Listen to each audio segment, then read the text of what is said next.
Christmas is all about fulfilling your wifely duties at my family's home. No matter how many times I've asked Percy to go back to my parents' place, he's never agreed. To make things worse, he even confiscated my wallet and forcibly took me to his parents' house.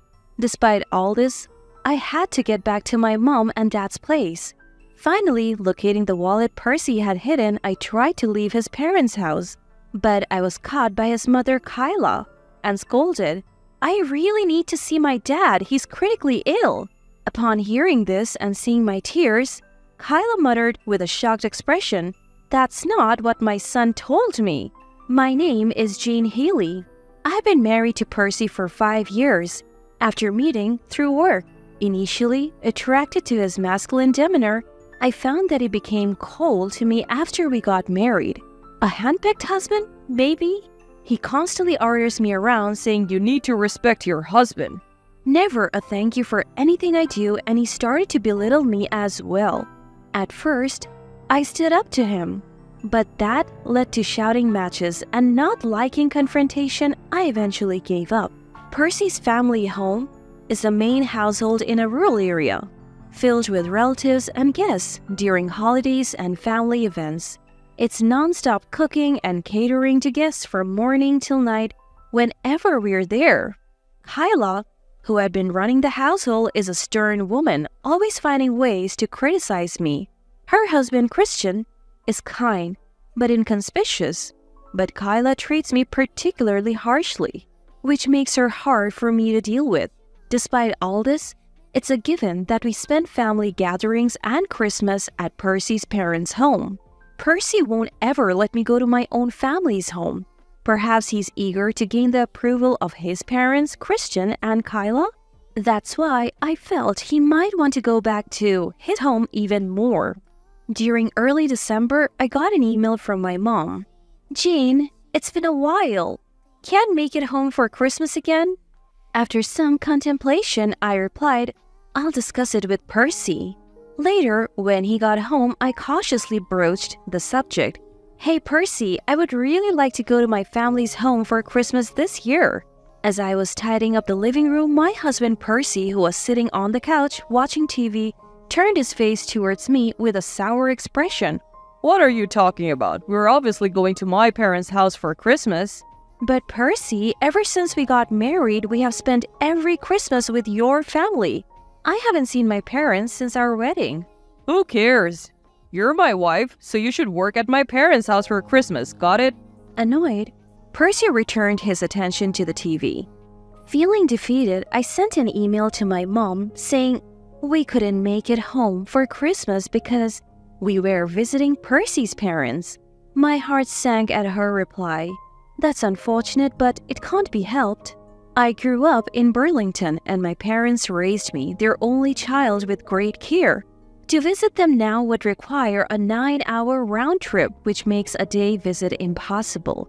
Ever since we got married, all our holidays, especially Christmas, are spent at Percy's parents' house. I also work, so long vacations are hard to come by, and I haven't been able to visit my parents at all. Marriage is like that." My mom consoled me, but recently, she mentioned that my dad hasn't been well and wanted to see me, which has me concerned. I want to see my parents too, but no matter how many times I bring it up, Percy never agrees to visit my family. Well, it looks like we're going to Percy's parents' house for the holidays again. Nothing I can do about it, I thought, trying to convince myself. Finally, it was the day before Christmas, and while Percy seemed excited about our visit, I was reluctantly packing. Then, just before we were about to leave, I received a call from my mom. "Corey suddenly collapsed. He's in critical condition." Panicked, I quickly spoke to Percy, who was already in the car. "Percy, Dad's collapsed and he's critical. I have to go now." What? Are you kidding me? We're heading to my parents' house. "I don't care what you say, I'm going."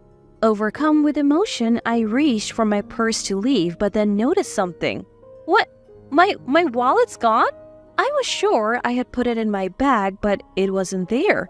Looking for this wallet? Percy taunted me. waving my wallet in front of my face. "Give it back! My cards and cash are in there. I can't get home without them." You'll get it back once you have done your wifely duties at my family's Christmas gathering. I stood there stunned. Percy grabbed my hand, pulled me into the passenger seat, and started driving towards his parents' home.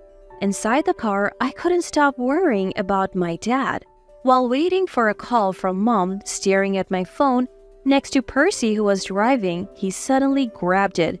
You can't focus on being a good wife with this distraction. I'll hold on to this too. I had no choice but to sit in the car Percy was driving, feeling helpless. I'll make a quick appearance and head back home. I need to get to my dad. When we arrived at his parents' home, Kyla shoved an apron at me at the entrance. "Oh, you finally made it. Now, Jean, get to work."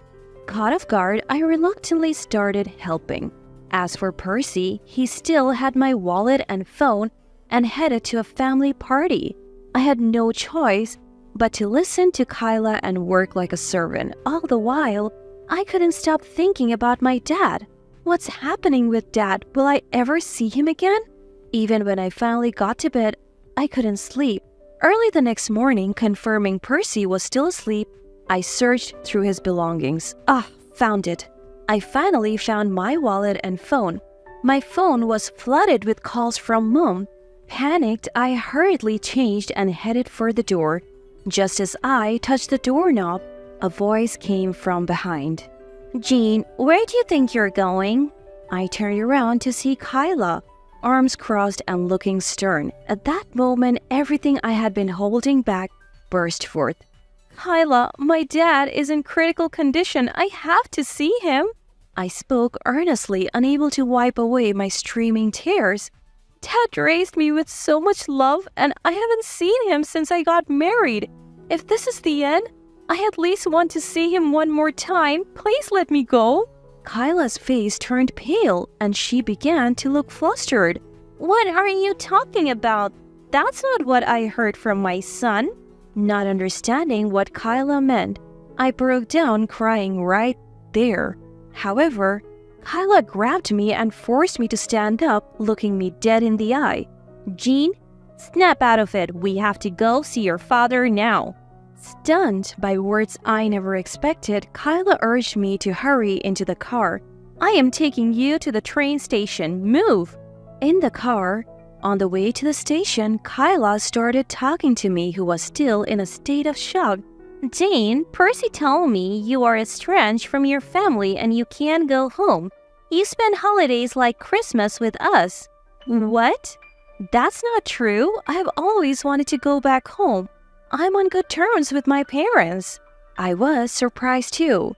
He also said, "Jane was raised in a cold home and craves maternal love. She feels loved when disciplined like a real parent would." I never said anything like that. What the heck?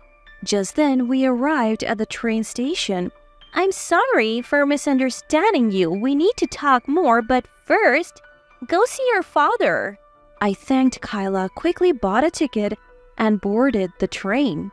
A week later, I was back at Percy's family home. Mom, why the urgent call? What's going on? Percy walked into the living room and yelled when he saw me. Jean, where were you during Christmas? Why haven't you been answering my calls? "Sit down," Kyla snapped, and Percy sat across from where Christian, Kyla, and I were seated. Why are you sitting there, Jean? Annoyed, Percy yelled at me again. When I remained silent, Percy turned to Christian and Kyla. Fine, you want to scold her, right? She neglected her Christmas duties as a wife. Christian cut him off. How's your father, Jean? "Thank you. He miraculously recovered and we had a happy reunion. He's still in the hospital but should be home soon." Christian let out a sigh of relief, then looked straight at Percy. Did you know Jean's father was critically ill? Percy avoided Christian's gaze. Yeah, I knew. So what? Shouldn't a wife be committed to her husband's family during Christmas? Enough is enough. Kyla confronted a stunned Percy. You took away Jean's phone and wallet and forced her to stay here, didn't you?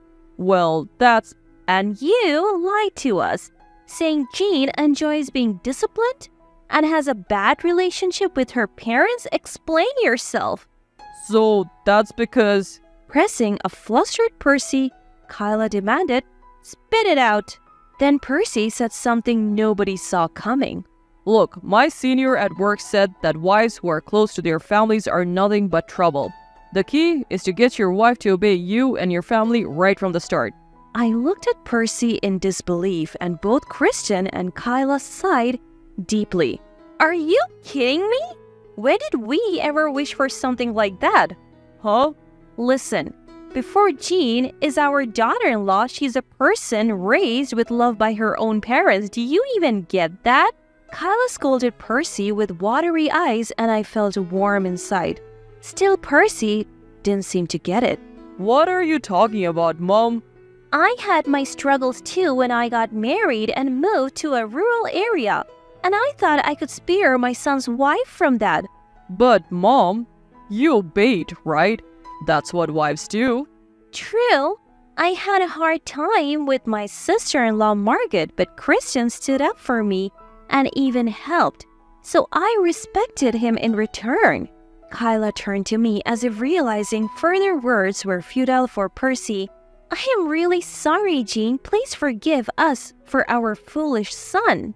Shaking, both Kyla and Kristen lowered their eyes. Kristen, Kyla, thank you for understanding, but I can't take it anymore. I'm divorcing Percy. As I pulled out the filled divorce papers from my bag, Percy's face turned red in disbelief. What? Jean, what are you saying? Divorce is not a joke. My feelings won't change no matter what you say. How dare you speak like that being my wife? I glared at Percy. You have always looked down on me, never showing any respect.